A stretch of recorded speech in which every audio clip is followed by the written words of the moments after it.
In a world where information seems to travel at the speed of light and traffic at a snail's pace, where the agenda of those at the helm doesn't always reflect the pressures on the streets, where the rubber hits the road, where there's queue of issues needing to be interrogated in the name of speaking truth to power. Welcome to A Place at the Table, where we set the agenda, table the issues that matter to you, and invite you to take a seat at the table.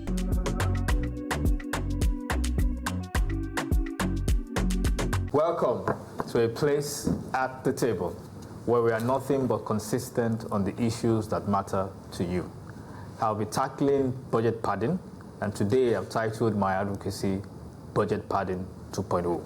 I'm directing our attention to an urgent need to invest in Nigeria's creative economy. I'm saying it's where our competitive advantage lies. Yinka, you speak of investment in our human resources, whereas I'm questioning whether there is value for the Nigerian life. I'm asking why? Why is it that there are no tears for Jigawa? Tragic incident, indeed, Funke. I'll be facing issues of the mind head on. Mental health, to be precise, and saying it's time to go beyond awareness and to empathy. Good one, Zuma. Seems we're on the same page. I'll be talking about a feel-good activity that goes towards improving our mental health. I'm sure you'll want to hear more. I'm looking forward to that, Kate. Seriously, I'm looking forward to that. Here at the table, we tackle the issues that matter to you. And I'll open up the conversation by asking, who stands to benefit when there's budget padding?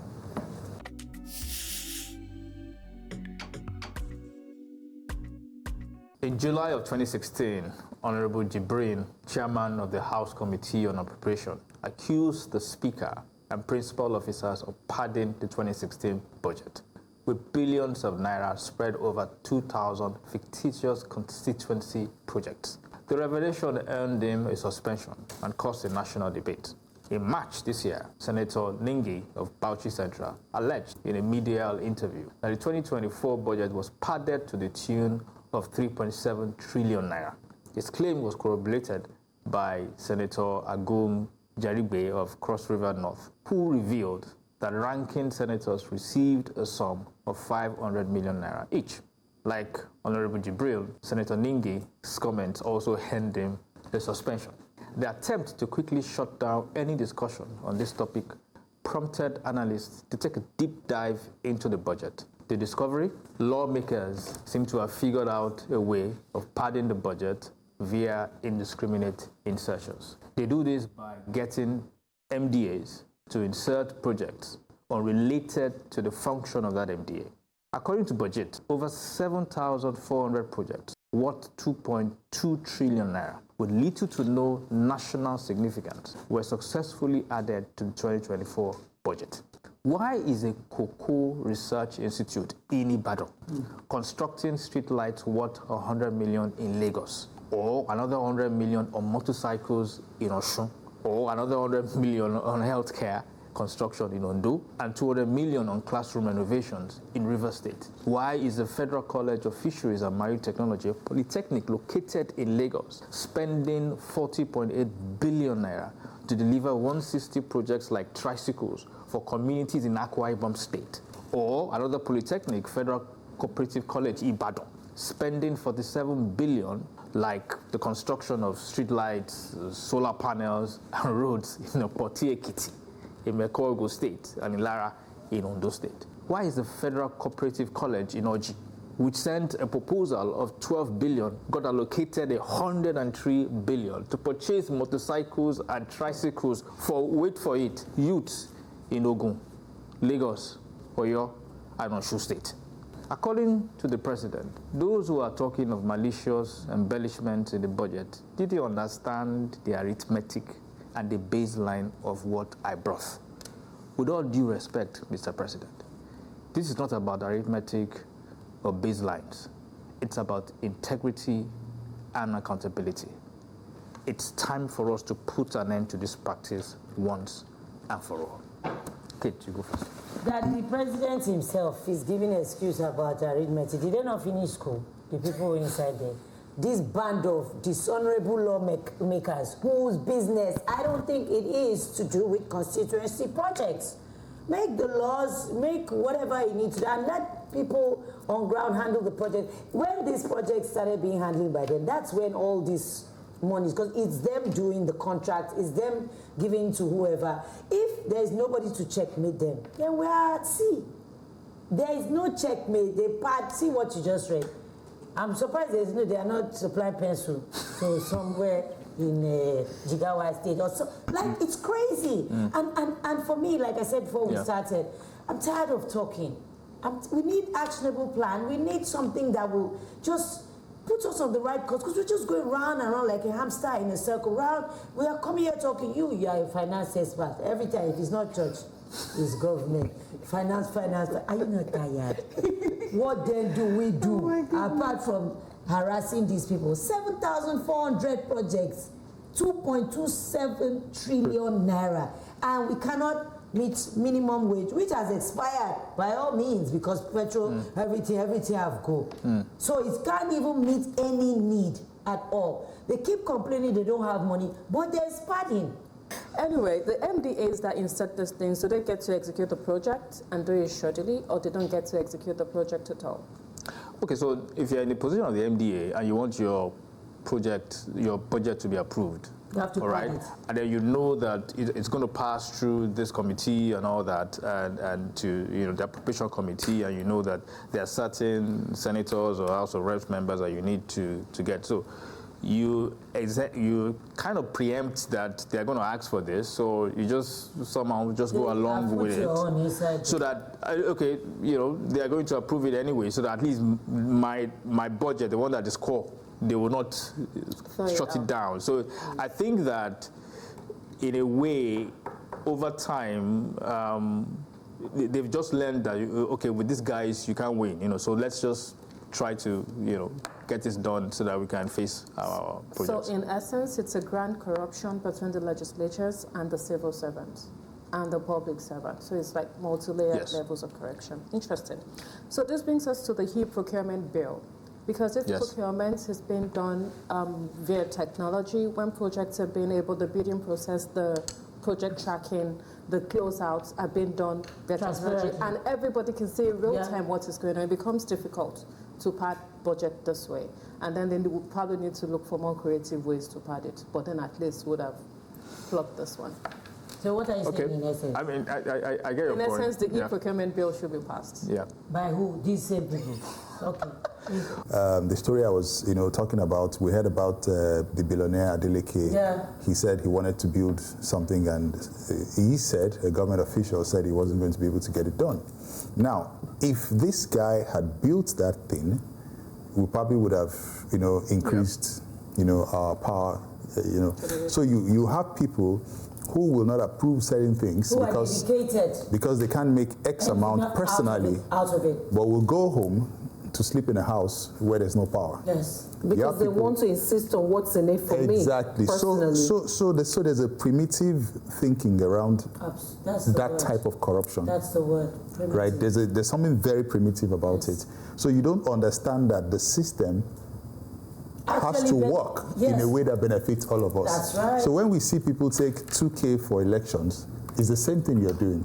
Because when the buck comes to the front of you, you want to take what you can take. Because that is the only benefit you have. Yes. So you could build houses, you could buy cars, build houses in terrible neighborhoods, no security, nothing. Buy cars on bad roads, nothing. So it is very, very primitive, very backward. And that's why it's inherent in a way that not just softwares can solve these things. Okay, Funke, so already these lawmakers have 100 billion allocated to them every year in the budget for constituency projects. Did you say billion? Yes. 100. Now, apparently, it seems like this 100 billion is not enough for them, which is the reason. Esophagus has widened. It's been a long time I actually had that word. But really, you can let me take it from where you stopped before the esophagus nutrition. But you see, the thing is, You see, this presidential system of governance is a waste. It's not working for us. It's wasteful. It's not working for Nigeria.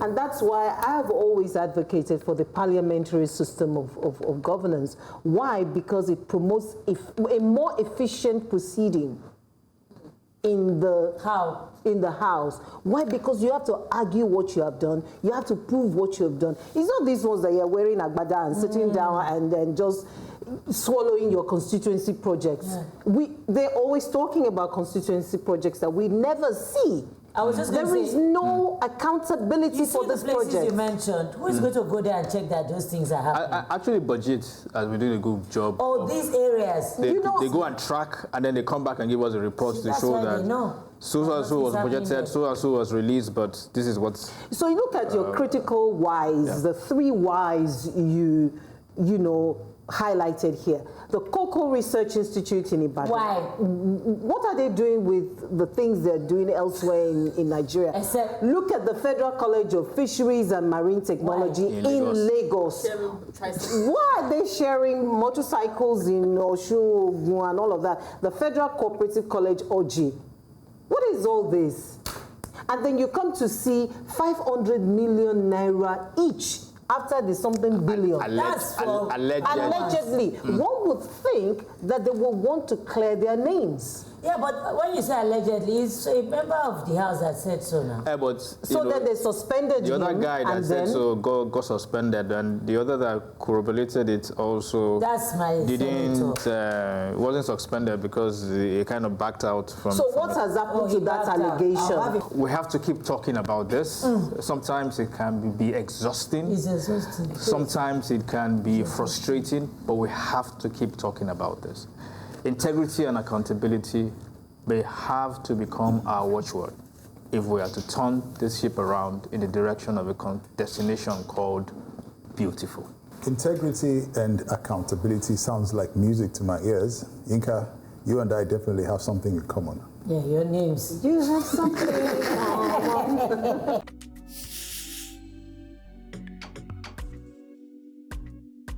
Urgent call to invest in Nigeria's creative economy, our competitive advantage.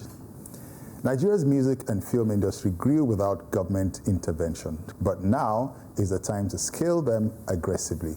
As China races to dominate electric vehicles, Taiwan leads in semiconductor chips, and the US invests heavily in military technology, Nigeria must focus on what we do best, creativity.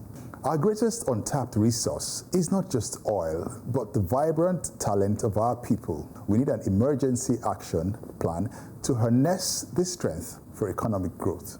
We recognize that the current administration understands this critical task, as evidenced by the creation of the Federal Ministry of Art, Culture, and Creative Economy. This strategic move shows the government's commitment to supporting and expanding Nigeria's soft power. And now is the time for investors to step in and help drive this transformation, while the government makes it easy for them to do so as a matter of priority. With 70% of our population under 30, approximately 154 million young, dynamic Nigerians are naturally inclined towards creativity and entertainment. The most effective way to develop a country is by enhancing the productivity of its people. Why take a more difficult path when our youth are already excelling in the creative sector? Look at Israel. Its success comes from focusing on technology and innovation, building products for global markets. Israel is said to have a smart population, only 9.4 million of them, but doing what they know how to do best, leveraging their smarts. Now, with GDP per capita over $50,000. America, however, also dominates the world stage through software and entertainment. We call on investors to recognize the immense opportunity in music, film, and other creative ventures. The government must move aggressively to drive action by incentivizing creative hubs, venues, and platforms at the state and local levels. This isn't just about content creation, it's about building an industry that monetizes entertainment. Nigeria's youth are our greatest assets, and the creative economy is where we can make a lasting impact. Let's stop waiting and start investing in what we do better than almost anything else, creativity.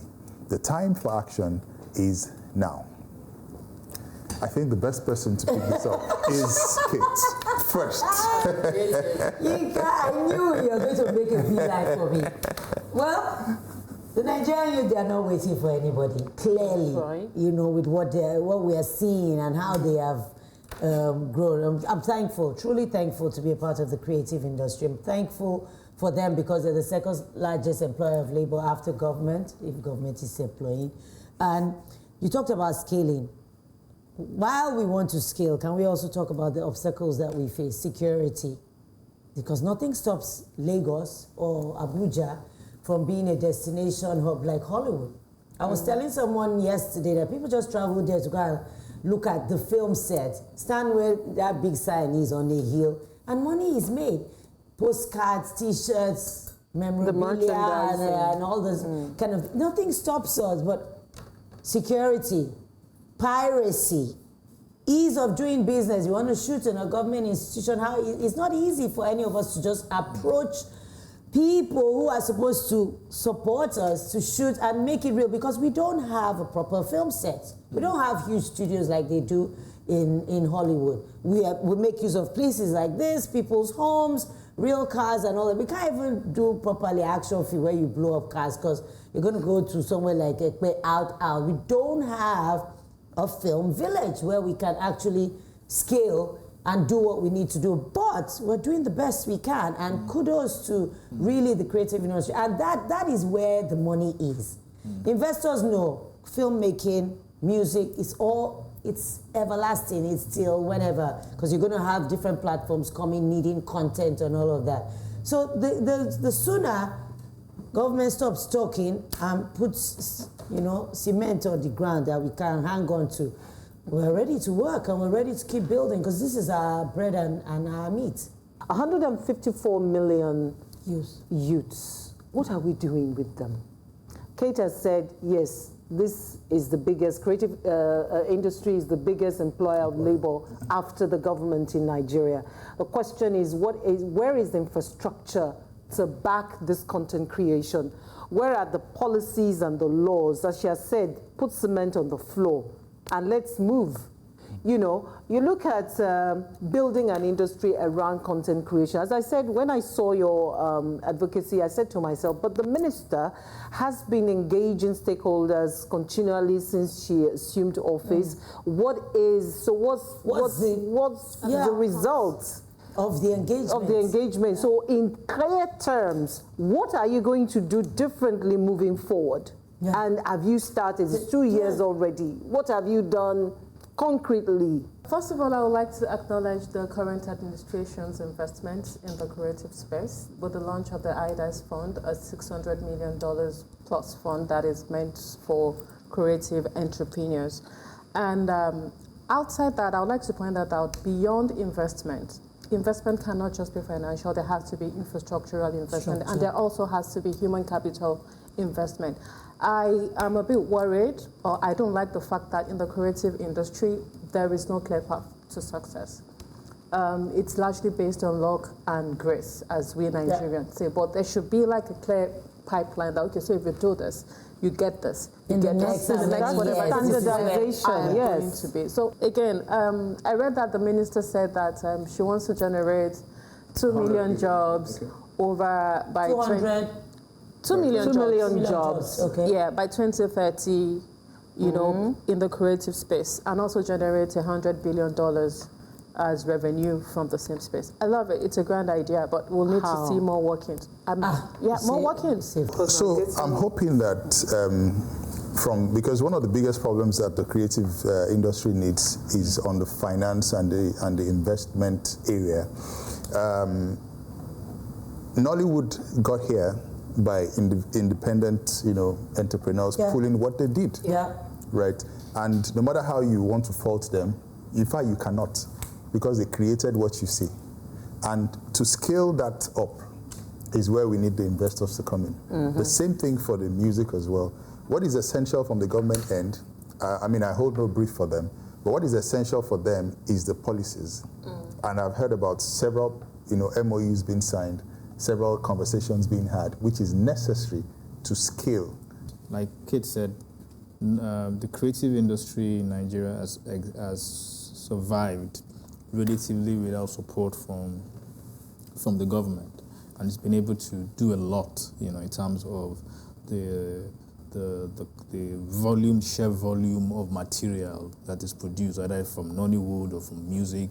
We are shaping cultures all over the world with our materials and everything. So the potential is there. The potential is not just backed by numbers, okay? And I'll share some numbers with you. For instance,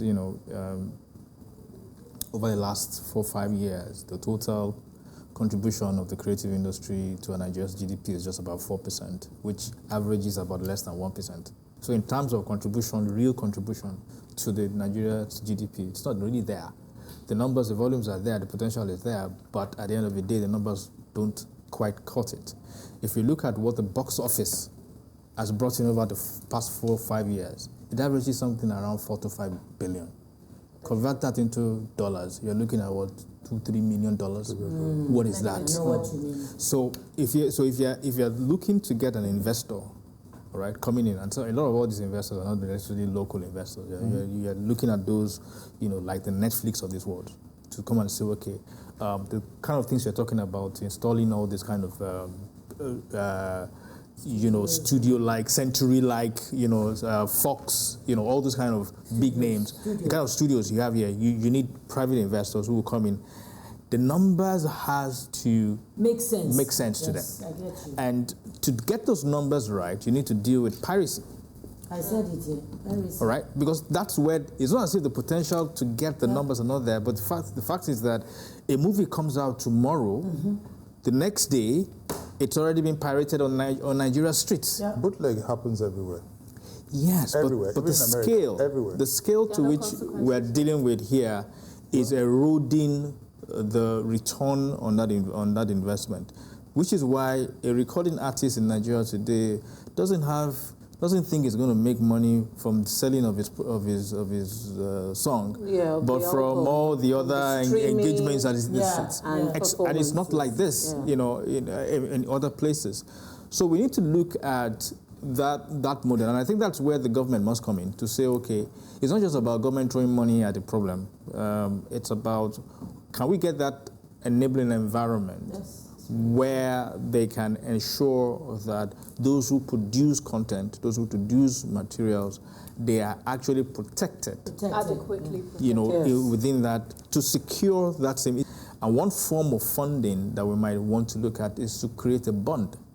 I mean, today we're talking about green bonds. Green bonds, nobody knew about green bonds 20 years ago, but today, green bonds are everywhere. It's a buzzword now. There's nothing wrong in actually producing or starting a bond targeted at the creative industry. Building the country of our dreams takes investment. We need to care enough to push for a better society. Care is right, Yinka. We keep asking the vital question, what is the value of the Nigerian life?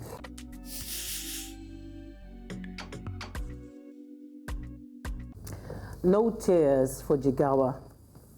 I'm starting this piece with a quote from the President Bola Ahmed Tinubu that the federal government, in collaboration with states, is committed to the swift and comprehensive review of fuel transportation safety protocols across the country. Recall that I had suggested at this table in the recent past that Nigeria should start considering transporting fuel by rail. Oh, well, less than a month after a tragedy. From Niger Delta, Lagos to Jigawa, poverty is always the reason why people scoop fuel and operate illegal refineries. Fuel has become so pricey and unaffordable to warrant a scramble for it. The tragedy of the Majia 100 is that they are everyday people who are trying to survive in the hard reset that Nigeria is going through.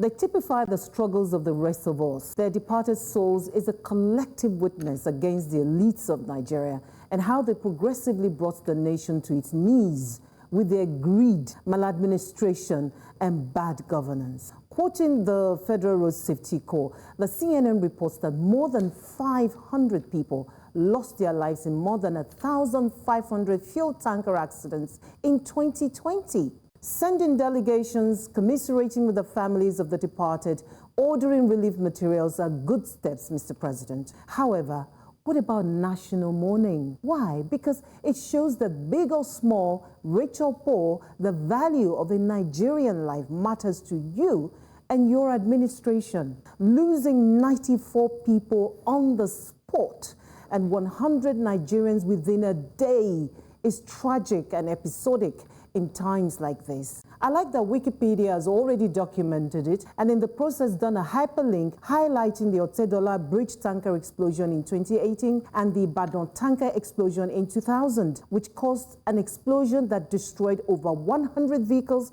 and killed many people.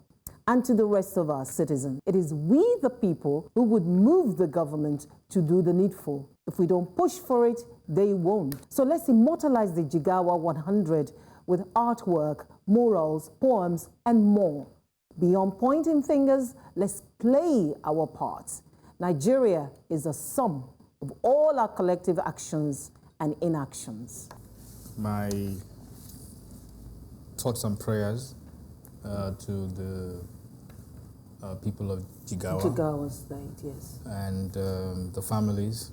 It's a very tragic accident. It's happening way too many times, and it's really deeply disturbing. But first of all, our thoughts and prayers to the people of Jigawa. And I must say that even though we offer thoughts and prayers, it is not enough. Because beyond, I mean, that's empathy, but beyond saying that, we have to ask the question, what is the value of the Nigerian life? What is a Nigerian life worth? I had a conversation once with one of my mentors, a Frenchman, comes around every now and then. And he told me, he said, sometimes reading about Nigeria outside of the country can be scary. It is. He says, look, things happen, accident happens, crime happens everywhere in the world. You know, it's not peculiar to Nigeria. But he says, when you hear about something happening in Nigeria and people dying, you don't hear, oh, one person or was gone down, 2 persons. You're hearing hundreds. Yeah. It's almost as if there's no value placed on one human life. There's no value. And the way to see that, I mean, one very clear example of that is how we value the simple things around safety. The movement of fuel from one location to another is already a high risk, movement. Yep. That should warrant, for instance, the regulatory requirements in terms of how do you move that, in what mode do you move that, when should you move that, how all those things has to be guided, okay? And you expect that every regulatory authority or every law enforcement authority will understand that. So you look at FIRC, for instance, are they enforcing some of those things? So the value to which we place on Nigerian life will then determine how much we put structures in place or regulatory things in place, safety stuff in place, to make sure that Nigerians are protected. Okay. Well, you did say, and you kept saying that fuel should be transported by rail. What's the rail there for? We should use it. The mere fact that we have tankers driving alongside normal cars, children going to school, people selling on the roadside, it is a recipe for disaster. That is without a doubt. They don't care. We have said it time without number. It doesn't go beyond, oh, sorry, commiseration, delegation, oh, everybody is nodding, picture. What's happening in Maiduguri? How is that place? Do we have any update whatsoever? You are talking about tears. We are all cried out. Maybe when we have small break, we'll start to cry again, because I don't see why, if you cared enough, you wouldn't put structure in place, like Inka said, make plans for the lives of your people. And you know, the people Kate, tasked with the responsibility of securing lives and property don't care. So people want fuel, they are hungry, so they will rush and grab it, putting their lives at risk because they say, oh, die and I die.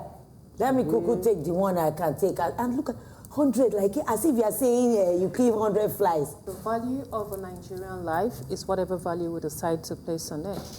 But right now, it's not a lot, and it shows in the way we treat ourselves.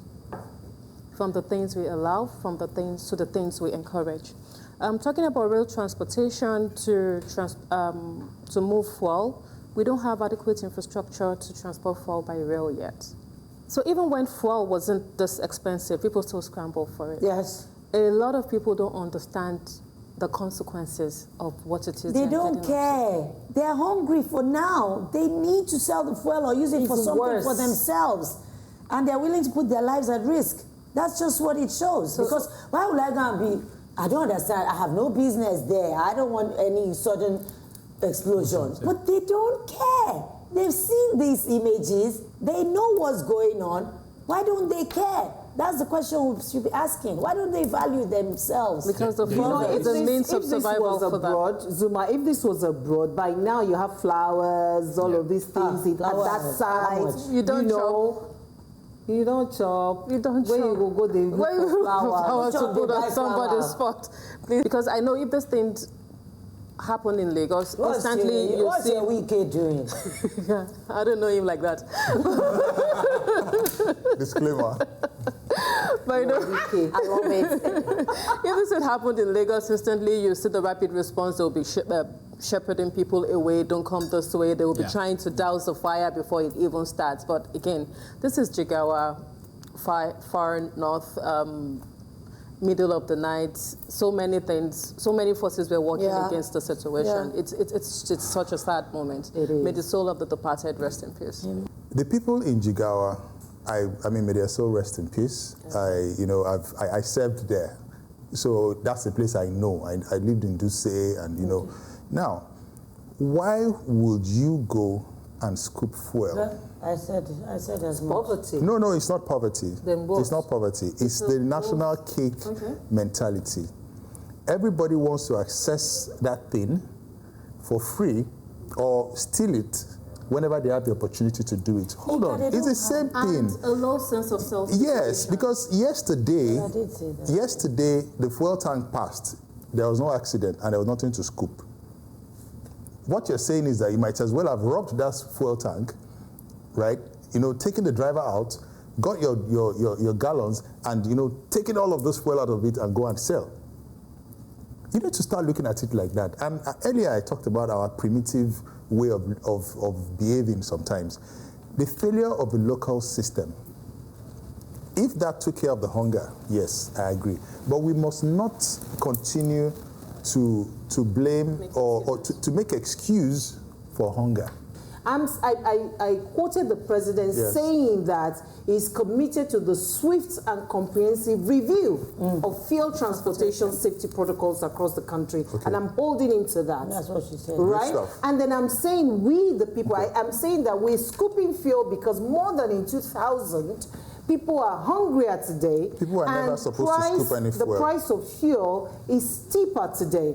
And then I'm challenging us citizens to say that if the government does not call for a day of national mourning for the departed, we can do it in our little spaces. And when the government, the central government sees us doing that, they will be, you know, they will also consider things like that. So we have to start valuing the lives around us. Everybody that is caught around a broken tanker should be arrested and jailed. To sorrow with those who mourn, we would have to recognize that we have something in common with them. Does this not go to the empathy Zuma will shortly be speaking about? Empathy. Yes, Funke, empathy is a glue that binds human lives together. We must look out for one another. None should be left out or left behind.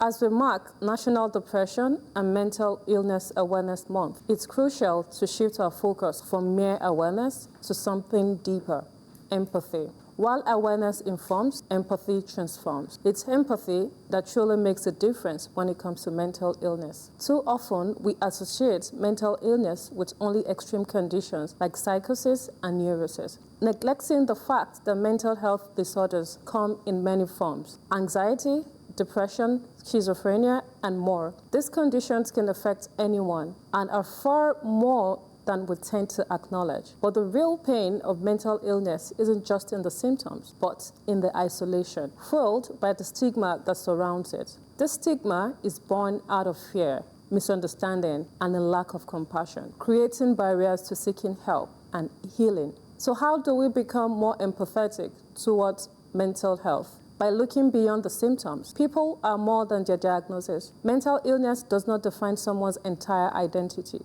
By seeing the person behind the condition, their humanity, their daily struggles, and their strength, we can start to relate to them with compassion rather than judgment. When we challenge stereotypes, when we break down the misconceptions that have long surrounded mental illness, conditions like anxiety and depression aren't signs of weakness, and psychosis isn't a life sentence. Questioning the stereotypes opens the door for more inclusive attitudes and acceptance. When we act with empathy, empathy is not just a feeling, it's a commitment to action. It's listening without judgment, offering support without pity, and standing by struggling people. It's about creating environments where mental health is spoken about openly and without shame, just as physical health is. Today, let's go beyond raising awareness. Let's actively promote understanding and empathy. Let's pledge to learn more about mental health, listen without prejudice, and offer support that heals. Empathy lies in the power to truly connect, dismantle stigma, and create a world where mental health is treated with the same care and compassion we give to all aspects of human life.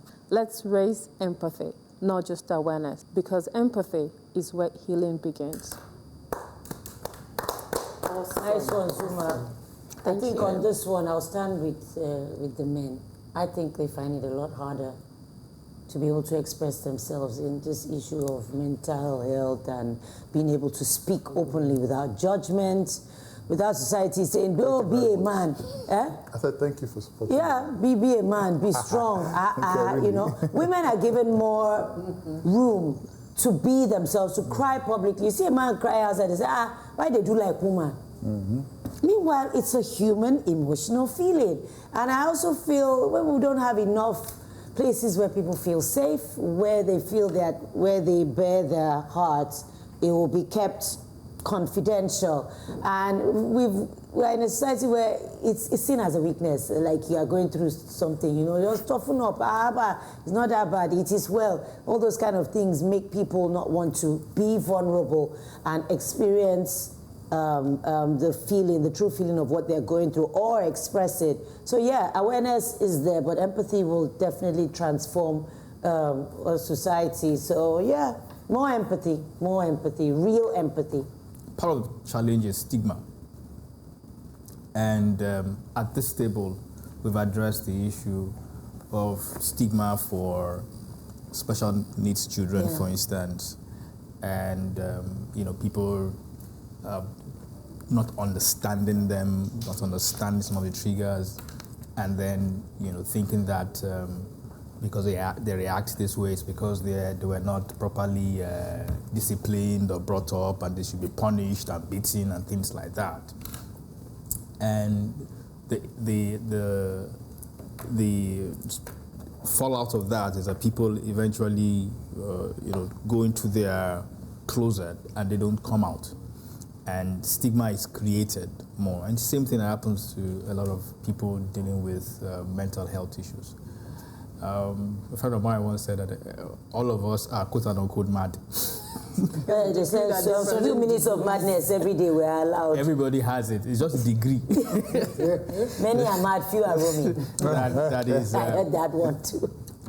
So I mean, I'm using the word mad loosely. Yeah. So don't say that, so if we realize that even we that think that we are normal, I'll be a bit dodgy. We can also have some very funny, mental health challenges at some point, what I would call human experiences. then we should also understand those who are also maybe Different. have an elevated challenge. That elevated challenge could be that they're dealing with bipolar, you know, maybe even undiagnosed. You know, some of all these things that you've mentioned, you know, high levels of depression. Some people don't even know that they are depressed. Anxiety. A lot of people don't even know that anxiety is a mental health issue. And we have to deal with this. We in a family, we had a challenge recently, you know, with one of our kids. And it was a question of whenever it came to, you know, examination times, she was just very anxious, you know, and she's a high performer in everything, but, you know, and maybe at some other time we could have said, okay, you know what, just go to church, let them pray for you, and that's all, you know, everything will be done. But we know enough to say, okay, you know what, you need to get some help, all right? And so we talk to someone professional. We arranged for a professional, a therapist, you know, to talk to her and all that, and you know, and it's been helpful just to be able to get somebody off your mind to talk about it. So I think we need to encourage people that first of all, that those if you're dealing with depression, if you're dealing with this, don't hold it in. Come out and talk, seek help. All right. Professional help. And then professional help. Professional help. Yeah. Well, I'll start with the fact that no one is immune from life's curveballs, unfair curveballs. I like that you talked about their humanity, because if we consider that not all of us can withstand the pressure from what you're not expecting, a divorce, a loss of a parent, health issues, you know, financial, suddenly you find yourself at the bottom of the ladder financially and you were okay. Many people cave under that pressure. So no one is immune. It could be you tomorrow. So I like that you talked about that. So we should relate based on compassion and not judgment. So I will join you in saying go beyond awareness, go beyond judgment, go beyond stigma, and go beyond isolation, because that's what we do to people we think are a little bit off, to use the street word. We say, oh, this one, and then we start to avoid them, so we isolate them. I watched a video on Instagram yesterday. It was quite instructive. So there was this man who stood at the city center, sort of blindfolded himself, and had a placard, if you're going through mental health, come and hug me. So people will go to him, they will hug him. Of course, somebody was recording. They will hug him and they will speak with them like, what's going on? Again, just this week, I listened to Dr. Larry Olushola. He said there is not one person in the world who is not dealing with something psychologically, emotionally, spiritually, whichever alley, or some people even deal with all of them. So you see, we wear makeup and we just walk briskly. You don't know what's going on. So that's why it's good to be kind. The first thing I would say is something that I've learned from as a child, to say, do unto others what you want them to do to you. Just do to them. But then I have something against that. You can't make yourself the standard. Okay. You can't make yourself the standard. True. Okay. They will not all reciprocate. I can tell you. You can try another quote. Go ahead. No. I can tell you life stories. So this particular quote for me has been very helpful. Now, the gap between expectation and what you get is usually one of the things that creates that problem, that variance. When you're managing that resource allocation, right, is one of the problems that highlights the problem with the variance between what I want, right, and what I get. And the moment that disparity happens, right, that mental thing, you know. But you're talking about the haves. What about the have-nots? Both ways, even the have-nots. I will sneak something into this thing that we talked about. If there's a riot and the first thing you think is to go and loot somebody's shop, you're a criminal. But that's not a mental problem. It is a prerequisite to that. You're not thinking that, Mama Rainbow or something is the owner of that shop. I buy from her. She gives me discounts. Her shop. You go there and you rob and loot that shop. There is something wrong. I'm just saying that we are part of this equation all the time. And we're not outside it. We're not on the balcony. we're always inside this problem every single time. Every time you drive your car from point A to point B, and you didn't fill up your car with people from Bega and Ikeja and Ojodu, it is part of it. We all need healing. None of us has arrived. This supports us a point of connection and empathy with others and your challenges. Zuma, I can so relate. So away from budget padding, supporting the creative industry, plenty of tears and real empathy, I can relate with what you're saying, which is why I'll be sharing the secret behind my staying ebullient against the odds. Keep listening.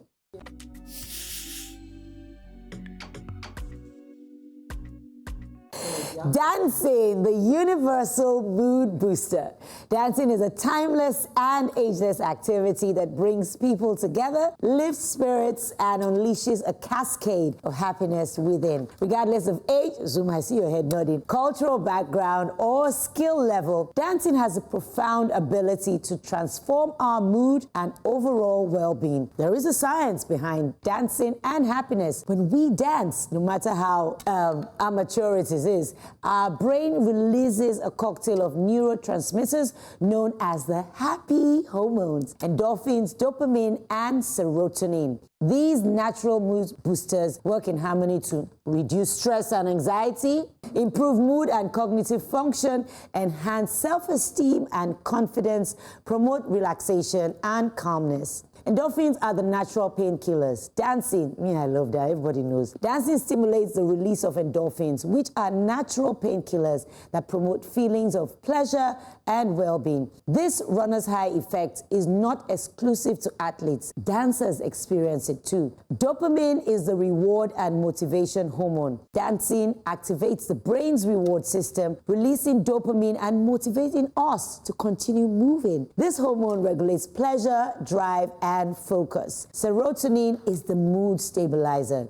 Levels of serotonin surge during dance, helping to stabilize our mood and reduce symptoms of depression. Dancing knows no age limits, proven. From toddlers twirling to seniors swinging, everyone can benefit from this joyful activity. Children develop coordination, balance, and social skills. Adults improve cardiovascular health, reduce stress, and boost self-confidence. Seniors enhance flexibility, mobility, and cognitive function.